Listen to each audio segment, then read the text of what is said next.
Hello guys, good morning. Gumawa po ako ng short video guys para doon sa demo account ng Princess Planning. So kung habang wala pa kayong puhunan guys, mag-practice muna tayo ng mga 2 araw o 3 araw para matuto po tayo, para pag dating natin sa real account, natututo na po tayo. Kasi pag diretso kayo, mag-deposit agad kayo at hindi pa kayo natututo, sayang yung puhunan nyo kasi matatalo kayo. Okay, so mag-practice muna tayo guys. So ito guys, April 16 kagabi. Ayan, yan ang sinusundan namin kagabi, April 16. Ngayon, ang index niya is EKD. Yung direction niya, buy. Ayan.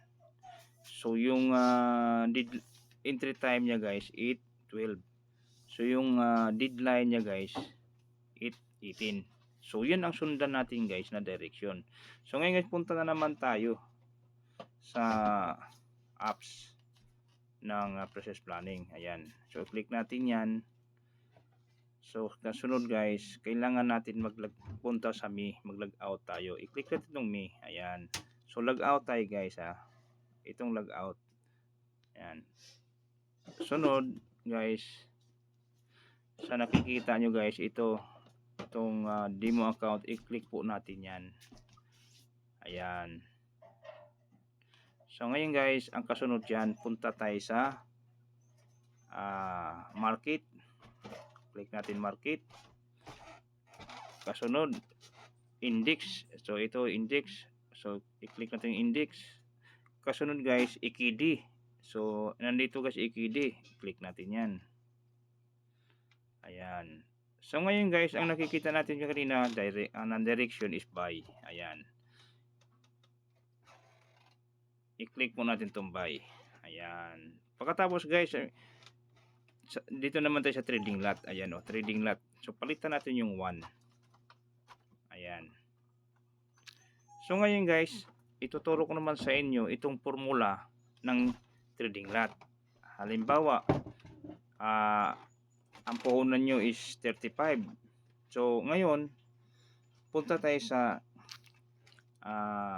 calculator guys. Ayan. So burahin natin. Okay. So ngayon, ito yung formula niya. Halimbawa, $35 puhunan nyo kasi hanggang 35 lang, $30 ang minimum natin dito para makapag-trade tayo. So kung bababa pa diyan, hindi tayo makapag-trade. So ayan, kailangan 30 pataas. So ngayon guys, ito yung ano niya, formula. So ito, i-click ito yung divide. Divide natin sa 8 to. Yan po yung formula niya, ito to. So yung trade lot natin 0.4. Okay, balik tayo sa ayan.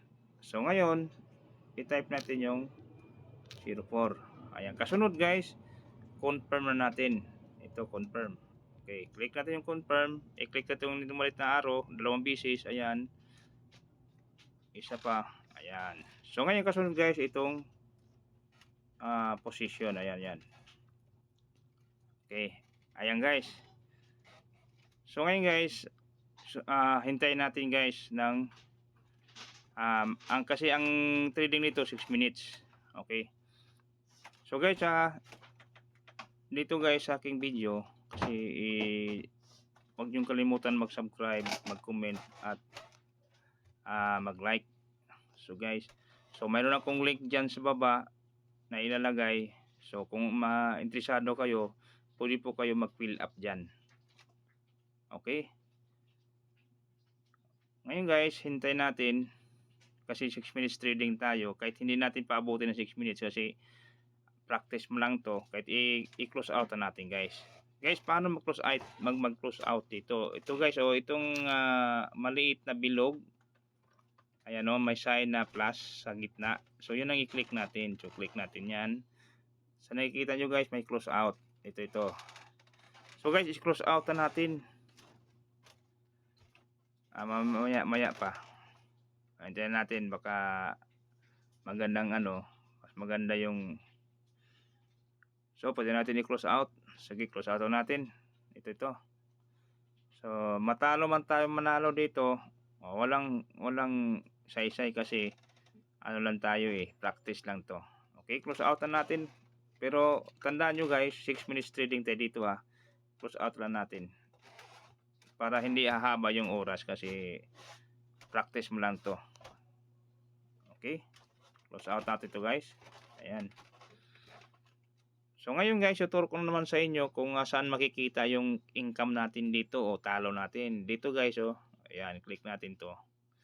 Ayan. Ayan guys. So, yan ang ano natin. Pagkatapos guys, para makita yung buo, ito guys, i-click nyo itong bilog na naman uli na may sign plus. Ayan o. Click natin yan. Ayan na. Nakita nyo na yung talo. O, dyan makikita yung panalo or talo. So, ngayon guys, huwag nyo kalimutan i-screenshot. I-post natin dun sa GC. Okay. Kung kasali na kayo guys. So, yun lang guys. Sana may natutunan kayo sa video ito.